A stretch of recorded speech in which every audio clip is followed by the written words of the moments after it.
आप में से जितने भी लोग इस समय हाथ में मोबाइल पकड़कर ये वीडियो देख रहे हैं, वो ये बात अच्छे से जानते हैं कि राज कुंद्रा को उस वक्त कोई नहीं जानता था जब वो शिल्पा शेट्टी से जुड़े हुए नहीं थे। यानी जब उनका लिंकअप या शादी शिल्पा शेट्टी से हुई, उसके बाद ही लोगों ने उन्हें जाना।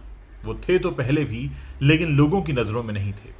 जाहिर है राज कुंद्रा को जो पहचान मिली वो बॉलीवुड की वजह से मिली, क्योंकि उनकी शादी एक ऐसी अभिनेत्री से हुई थी जिसने बॉलीवुड फिल्मों में काम किया था।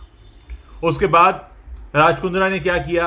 राज कुंद्रा ने अपनी इसी पहचान को एक जरिया बनाया, जिसकी वजह से कुछ ऐसे कंटेंट बनाए गए जिनको पैसे देकर बेचा जाता था, और ये कंटेंट होता था एडल्ट और पॉर्न कंटेंट, और इसी वजह से वो आज पुलिस की गिरफ्त में है। उन पर आरोप भी यही लगा है। अब सवाल ये उठता है कि रोजाना कितना कमाई होती थी राज कुंद्रा की इस तरह के वीडियोस बनाकर। तो जो जानकारी निकल कर आ रही है उसमें कहा जा रहा है कि 2 से 3 लाख रुपए, और फिर लॉकडाउन के दौरान ये कमाई बढ़कर 6 से 8 लाख रुपए प्रतिदिन हो चुकी थी। ये धंधा इस तरह से फल फूल रहा था। राज कुंद्रा को कहीं ना कहीं अंदाजा था कि वो लगातार नियमों का उल्लंघन कर रहे हैं, और इसीलिए उनकी ऐप को बैन भी किया गया था।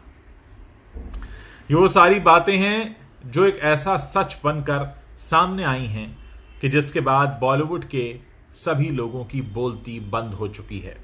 वो लोग भी खामोश हैं जो थाली में छेद वाले बयान देते थे, और वो लोग भी खामोश हैं जो बार बार ये कहते थे कि बॉलीवुड को बेवजह निशाना बनाया जाता है। यहाँ तो एक बाहर का व्यक्ति आया, उसने बॉलीवुड से जुड़े एक नाम से शादी की, यहाँ अपना साम्राज्य बनाया, और उसके बाद यही धंधा शुरू कर दिया, और अब जो सारी कालिख पुत रही है वो बॉलीवुड के नाम पर पुत रही है।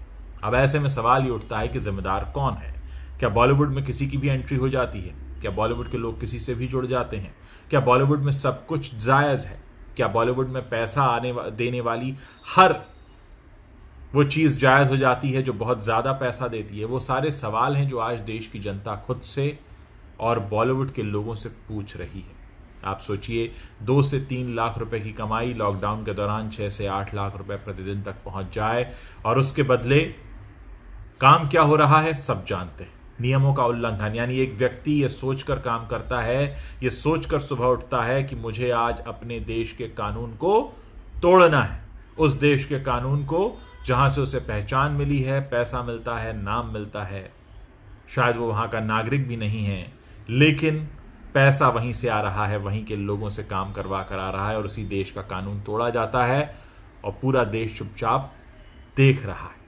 ये तो भला हो मुंबई पुलिस का कि इस पूरे मामले को उन्होंने इतने अच्छे से हैंडल किया कि आज इतने बड़े बड़े दिग्गज फॉलो कर रहे हैं ट्विटर पर राज कुंद्रा को, और उसके बावजूद वो पुलिस की गिरफ्त में हैं, क्योंकि उनके खिलाफ सबूत मिले हैं। सबूत मिले हैं इस देश के कानून को तोड़ने के। मैं आप लोगों से जानना चाहता हूं कि ये पूरा मामला जानने के बाद अब आपकी सोच में क्या बदलाव आया है? अब आप इस पूरे मामले को किस तरह से देखते हैं, और क्या आप भी मानते हैं कि बहुत से लोग अपनी बॉलीवुड की इमेज का गलत फायदा उठाकर इस तरह के काम करते हैं? क्योंकि आप सोचिए कि जो भी पहचान राज कुंद्रा को मिली वो सिर्फ और सिर्फ बॉलीवुड की वजह से मिली, क्योंकि जब तक वो बॉलीवुड से नहीं जुड़े थे उनको कोई पहचानता नहीं था, किसी ने नाम तक नहीं सुना था। और एक शख्स जो ब्रिटेन में पला बड़ा है, वो सब कुछ छोड़कर हिंदुस्तान आ जाता है, वहाँ का नागरिक है वो ब्रिटेन का, और यहाँ रहकर वो ये सारा धंधा करता है, बॉलीवुड के नाम का इस्तेमाल करता है, और हमारे ही देश में रहकर हमारे ही देश के नियम कायदे कानून तोड़ देता है।